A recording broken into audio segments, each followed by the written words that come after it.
still home with this situation worldwide going on. I will do this podcast in English because I have a wonderful guest from Buffalo. His name is Adam Kreutinger and is an amazing person who have his own podcast. So let me bring him in the screen in 5, 4, 3, 2, 1, and blah! Hello. Hi, thanks for having me on. I'm really happy to have like such a multidisciplinary artist as you. You qualify yourself as a multidisciplinary artist? I think so. My main job during the day is actually as an elementary school art teacher, but I do puppetry as a big part of my life. And not just that, but also I consider myself a, puppet building teacher. And I make a bunch of videos for people to learn how to make their own puppets online, hopefully get them bit by that puppet bug. So Yes, and for sure, like I saw some of your work. You have a website, and also on your Facebook page, you do art class online. well, So yeah, especially because we're working from home now. So I've been doing my art lessons that are normally in the classroom for the elementary school. I've been doing once a week art lessons on as videos and releasing them to the students. But I've just made them public for other people to use as well, because why not? I think there's a lot of people that have some time on their hands now, unfortunately. But hopefully they can make the best out of it by making art and hopefully making puppets too. So yes, I find that really amazing, and that will be my first question, because I'm always questioning also myself why I'm doing those podcasts, why I want to put stuff about puppetry online. So that's the question: why you think you put all of those things online for you? Well, that's an interesting question for me, because I can answer that in many different levels. In the beginning, the reason why I started just doing anything online, one of my first videos that I did about taking YouTube seriously was a puppet tutorial that I did again years ago, and it's awful, and I look so different. And one thing I struggled with my whole life was with my speech. And so in recording myself teaching something, I was able to hear myself back and watch how I carried myself and presented myself. Because that's something that a lot of people don't get to see as often, is how they look to other people. Mm-hmm. And in making that video, I realized is like, wow, I really have to, especially as going into being a teacher, that was before I really started teaching as well, and or getting a job teaching. I need to learn how to present myself better. So more so, it was something I started for myself to learn more presentational skills. Boy. But I did that through doing something I was interested in, which was building puppets. Uh-huh. So they kind of went hand in hand. And also, one thing I like about it is it keeps me accountable for making stuff, because sometimes people message me like, oh, when are you going to make another video? When are you going to do this? And since it's things that I like to do anyway, it also, again, gives me that accountability and gives myself permission to make art. Because sometimes I think people are, need inspiration to make something, and I think we all do. Yeah. And having that kind of a schedule where I do every Wednesday video and weekly live streams, it just helps again keep me accountable to myself for making art. Amazing. Yeah. That's really amazing. I like that. And one more thing I'd add on to that too is, at this point too, I just really enjoy that people are using it as well. I get lots of messages from people sending me pictures of their first, like, look, this is my first puppet I made based off of your YouTube video. And it's always exciting for me to see that, because Uh-huh. puppetry is an art form that is so special in so many ways. It's the one art form that truly encompasses like every other discipline, like you were saying before. And I Uh-huh. think there's so much to learn on a Yeah. personal level, as an artist, and just as growing as a person through learning puppetry. So That's amazing. And that's my next question. Like, why puppetry is an art that you cherish personally? yeah, you know what? I've talked about this before a little bit, but I started off growing up. I was always making things. Mm-hmm. I do consider myself an artist, but I'm more of a maker. I've always been just tinkering and making Yeah, to things. build. And then when I was in high school, I started doing magic and doing magic shows. Then for about 10 years, I was, obviously making stuff and doing magic shows, and then also doing some theater as well. And then when I discovered puppetry, though, puppetry was the perfect combination of everything I was interested in: performing, making things, and but not only that, I could literally make a whole world in a way that isn't as easy to as a magician. And you Yeah. can do that in theater, but again, you're still in a big way, you're yourself usually, or at least acting different, but you are a meat puppet as yourself. But again, Uh-huh. as a puppet, you can truly be anything at all. Yeah. It's limitless. You could be an inanimate object or an animal or a monster, anything at all.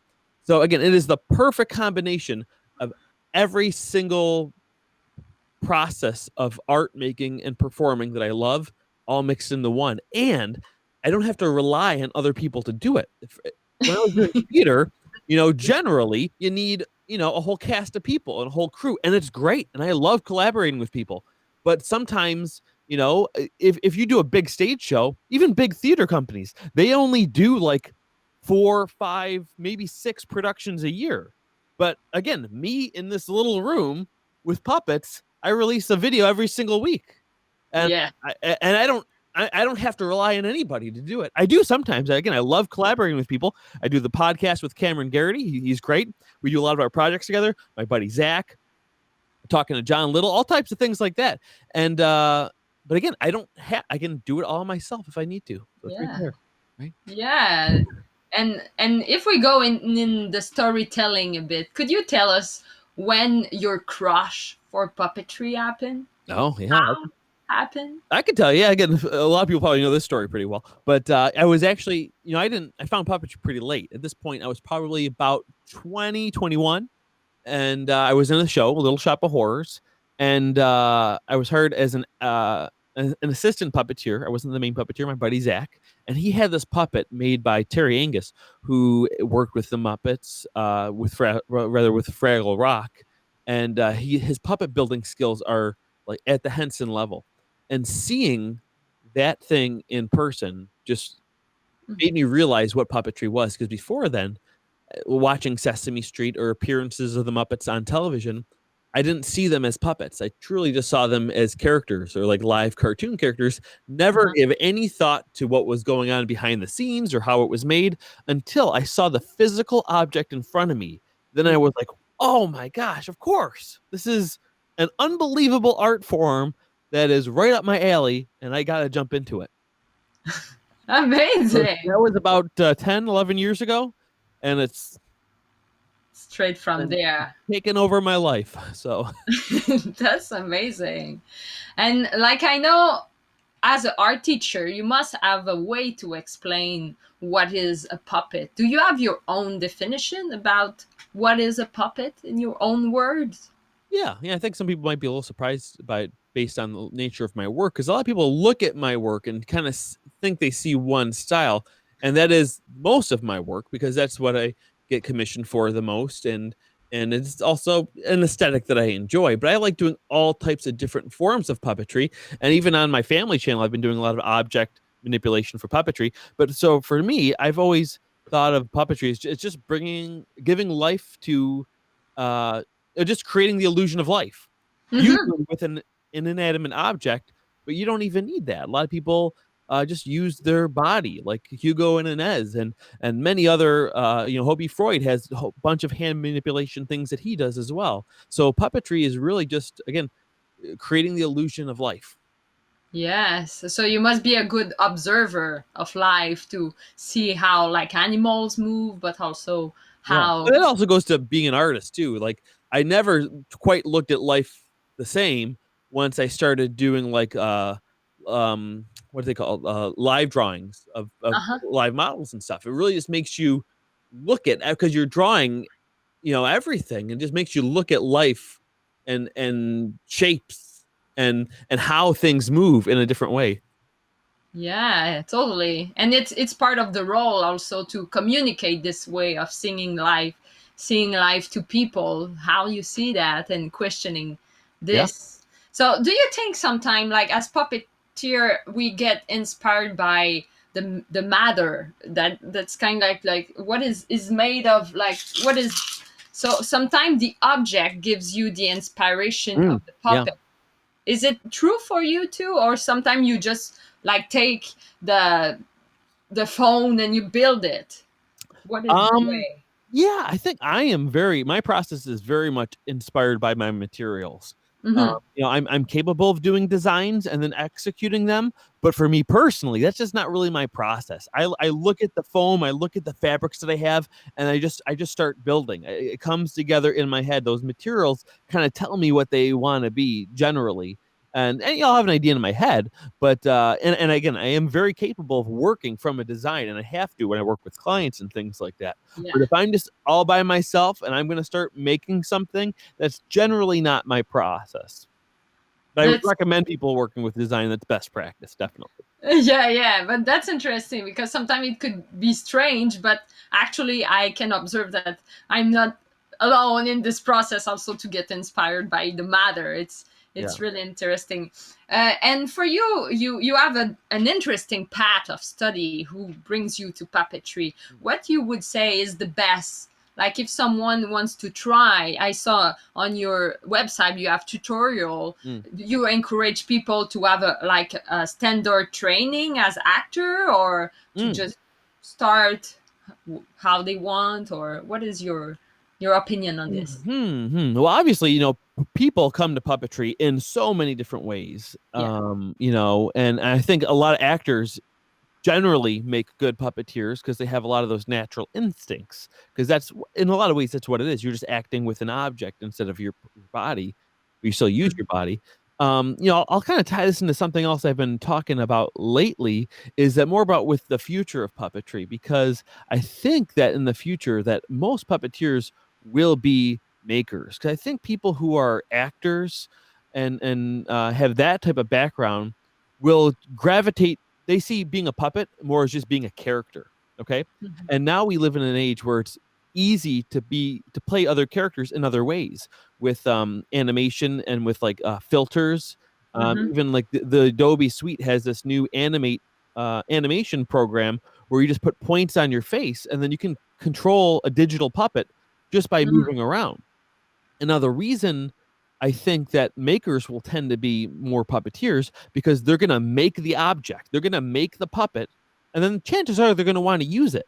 Whereas again, if someone with a more performing background wants to just be a character, there are ways to become a character that don't involve hours and hours and years of practicing the manipulation part. Mhm. And not to say that they wouldn't like it or wouldn't say have any value in it. It's just a matter of, do I want to practice for years and then try to do something, or I can start today just by animating my body and doing goofy voices or whatever and building. Uh-huh. And they're both legitimate art forms. But again, Yeah. if we're talking about the physical nature of puppetry, and that's one little caveat too. A lot of people say that is also puppetry. It is, but I'm talking Yeah. about more of a traditional hands-on, tactile Mhm. sense Mhm. of it. But yeah, that's kind of what I think is. I think the future of puppetry is gonna mostly be makers, people who are making things. That's amazing. That's good. I think that's the first time that someone said that, and I love it. I love it. It's diverse. It's a lot of opinion, and it's great. Do you think like the puppetry is in an ascension in the time we are now, or it's less popular? How you? No, that's interesting because I think it's definitely got a little bit of a surge now, especially with a lot of practical things coming back to shows like Star Wars, and even with the Mandalorian coming in with a lot of practical things there. The best is when they always work together. Is if you use CGI and things to enhance puppetry, and I don't think anyone would argue that. But for as far as making for general people though, rather than industry like that. Uh huh. I think so. I think people are seeing a lot of value in there. But again, I do think that divide is going to be whether people who are interested in making things versus people who just want to perform. Uh And huh. that's where we're going to see the separation in the future. Yeah, interesting. And do you have like a big purpose as a puppeteer, as an art teacher? Like someone you said, in my career, I want to do that. You you have something like that in your art and mind? Do you mean as far as me trying to get other people to do puppetry, or as far as like that inspired me? Like your like it's really, I think, a personal question about your purpose, like something you Mm, want to do. Sometimes it could be to have more people into the passion of puppetry, but it could be also to build something or to do a play yeah. in a different way, or you have Yeah, a I dream. just want to promote puppetry in any way that I can. I'm not trying to promote my stuff. I'm just trying to promote puppetry in general. I try to recommend other people's things all the time because I think, and that's why I like teaching puppet building, because a lot of people watch my videos that don't really build puppets. And my hope is that those are people that just like watching things being made in the Yeah. same way that people watch like like home repair shows but don't actually fix anything, or people that watch the cooking channel that don't actually cook, they just like watching people cook. In that same way, people like a puppet, watching a puppet being cooked, being made, people Yeah. like seeing things coming to an end. There's a little bit of a story there, and I think that just gives them more of a respect for the art form in general and makes them look at puppetry different whether or not they partake in it. And that's what I think is nice about educating people in puppetry, again, whether or not they're actually going to do it, whether they take it from an entertainment standpoint or whether they do want to do it. Because I think there's so much value in it at so many different levels as a performer. And especially I love having kids do it because it's such a great way for them to learn how to present themselves in the same way that I was talking about how I kind of started my YouTube channel. There are kids that are afraid to get up in front of class, but if they have a puppet, sometimes they don't feel like that's them. So it's a little bit of a shield or a little bit of a barrier. And Uh-huh. eventually, if they do it enough, they might not need that shield anymore. And it's taught them this wonderful, improve their communication skills in a way that may have taken them a lot longer without puppetry.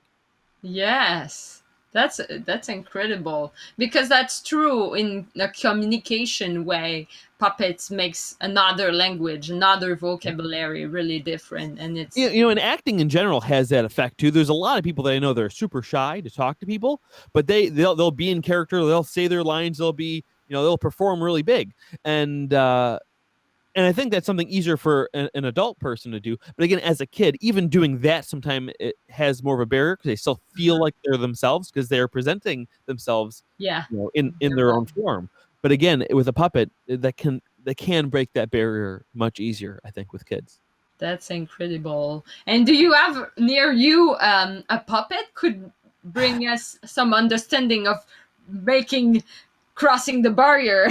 Sure. I'll show you the one that I literally just finished putting the skeleton of it together in case some people were watching today. I'm and talking about Star Wars earlier for fun. I'm Yeah. making a Baby Yoda puppet, and I Oh, just finished putting all the mechanisms together. So it's just the skeleton right now. uh-huh. This week I'm going to start doing the foam work, covering him in foam and then sculpting that down. But I'll show you where that is right now. It's pretty cool. Yeah. Amazing. A baby Yoda. Yeah, here he is. Oh my So god. again, this is just the skeleton. From here, the arms will be attached here, and then this is all gonna be covered with his skin and the coat. The arms will hang out. The ears are gonna hang down from this, just like that. Uh-huh. But this guy's fully mechanical here, so he can move his head around there. He can look up. He's got blinking eyes there. The mouth can move on him like that, and of course, his ears are gonna be able to come in too. So he's coming along. Really happy with how it's coming. There Yeah. he is. And you will do some wisdom speech or some like really knowledgeable stuff, you think? Oh, Or... well, you mean as the performing him? Yeah, yeah. Well, When you will make him talk, like what yeah. will Well, his so speech? far we don't know what the character sounds like because this isn't the regular Yoda. This is the Baby Yoda. I Yeah. believe so far he does not speak at all, but I have big theories on that, and I'm gonna release those theories when I release my video of the building of this guy. I've been recording the whole process, so I'm gonna make that into a video at some point. Because first of all, I got to finish it, and then Yeah. after I finish it, I'll have probably 60 to 80 hours of footage that I have to then edit, which takes a lot of time as well. So Yeah. So we will put the link down there, and maybe people could look at your building and also oh yeah. Yeah, I've follow. got tons of if they're interested in the process, I've been documenting the whole process. Again, I've been videotaping it. That's they can actually see those. Those are in my live streams on the Kreutinger Puppets tutorial Q&A Facebook group. Uh-huh. And also on my Instagram, just at Adam Kreutinger, I've been documenting pictures of the whole process there. And again, it will be the full in its edited form, cut down as a video on my YouTube channel, which is just Adam Kreutinger. Yes, amazing. Thank you very much, Adam, for this. And I hope and I wish you a lot of good sharing of your art, good promotion about puppetry, and let's keep sharing this passion that we have in common. Yeah, I'm excited about it. Thanks so much for having me on. Yes, thank you very much. Thank you. See you. You can stay on and we can talk after. I will say the last word to conclude. Thank you, everyone, to have been part of this podcast. And we have Wednesday, John Bell there. And we will talk about the deep stuff of puppetry because he's a doctor and he studied a lot of that. So, yeah, let's keep in touch.